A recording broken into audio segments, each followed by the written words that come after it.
Hello and welcome to this Come to Jesus Daily Devotional.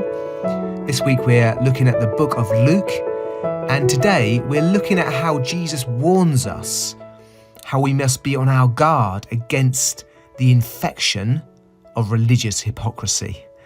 Let's read from Luke 12:1. Meanwhile, when a crowd of many thousands had gathered so that they were trampling on one another, Jesus began to speak first to his disciples, saying, "Be on your guard against the yeast of the Pharisees, which is hypocrisy."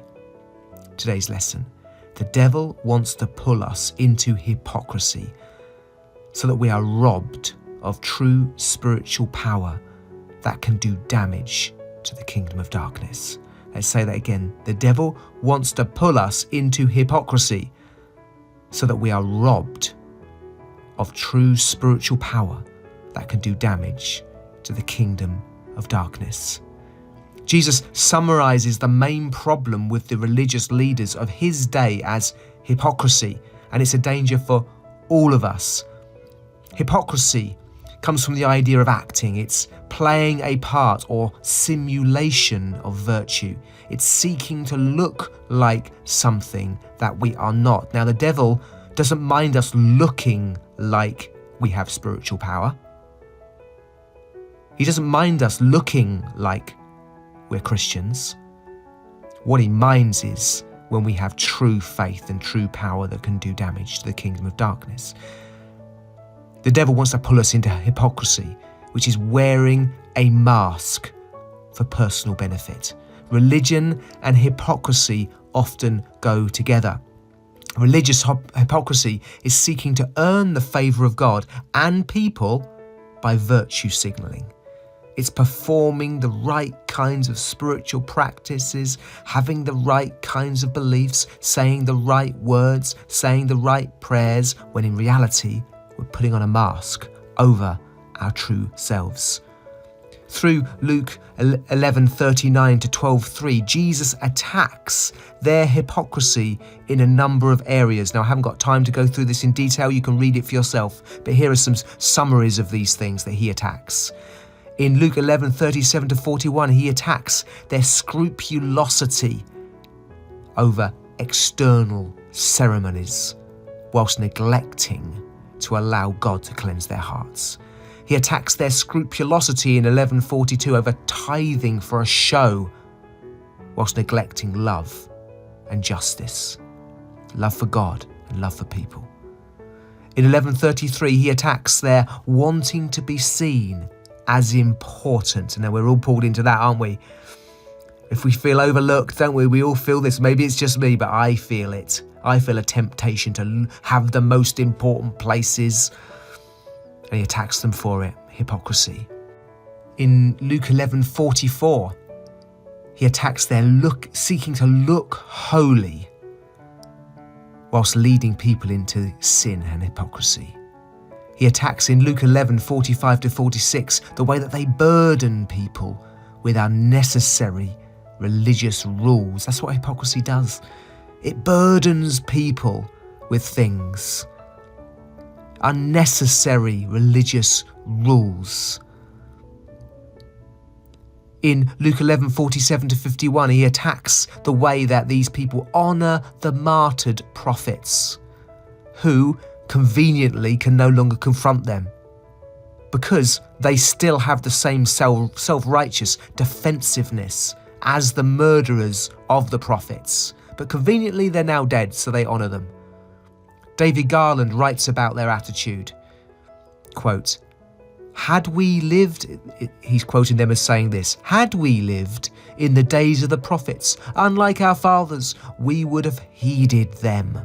That he goes on to say, the irony is that they live in the days of the Messiah, and their guilt far surpasses that of their fathers. Close quote. You see, they say they would have honoured the prophets, but really, as you can see, they would never have honoured the prophets because they're not even honouring the Messiah. And Jesus confronts them over their hypocrisy. Finally, Luke 11:52 to 54, he confronts their poor use of God's word, which is meant to be the key of knowledge, And so they have not entered into salvation. They have rejected Christ, and they're teaching others to reject Christ as well. All this hypocrisy is summed up so well in Luke 11:39-40. Then the Lord said to him, "Now then, you Pharisees clean the outside of the cup and dish, but inside you are full of greed and wickedness. You foolish people, did not the one who made the outside make the inside also? True spirit-filled love for God can look very similar to dead religious hypocrisy. We can play the right music in the right way. We can preach the right messages. We can dress and present ourselves in the right way. However, under the facade or mask, we're not truly doing it for the glory of God. We're doing it for our own success and glory, or to keep traditions. We fear men rather than God. We fear losing our standing, our income, our status, our respect more than we fear God's discipline for our empty worship. Jesus tells us to be on our guard against the yeast of the Pharisees, which is hypocrisy. Using the word yeast teaches us that the hypocrisy spreads. It spreads amongst the members of a church. It spreads through a movement of churches.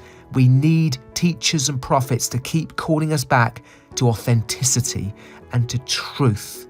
So in response, the devil wants to pull us into hypocrisy so that we can be robbed of true spiritual power that can do damage to the kingdom of darkness. Hypocrisy puts on a show of believing in prayer, but we don't really seek God.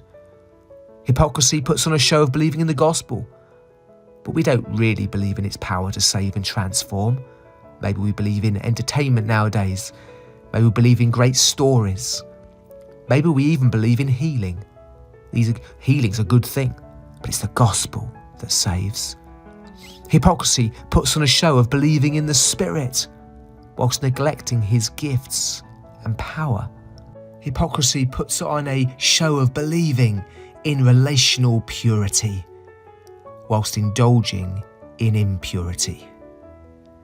It must not be our priority to seek to look a successful Christian or to look like a successful church. It must be our priority to be right with God. Added to this, we must be particularly careful when, as here, one feels threatened by authorities to conform. At such times, and we are in such times, we need to be particularly aware of the temptation to toe the line and be hypocritical in order to have a quiet life. Let's be on our guard against hypocrisy. God bless you.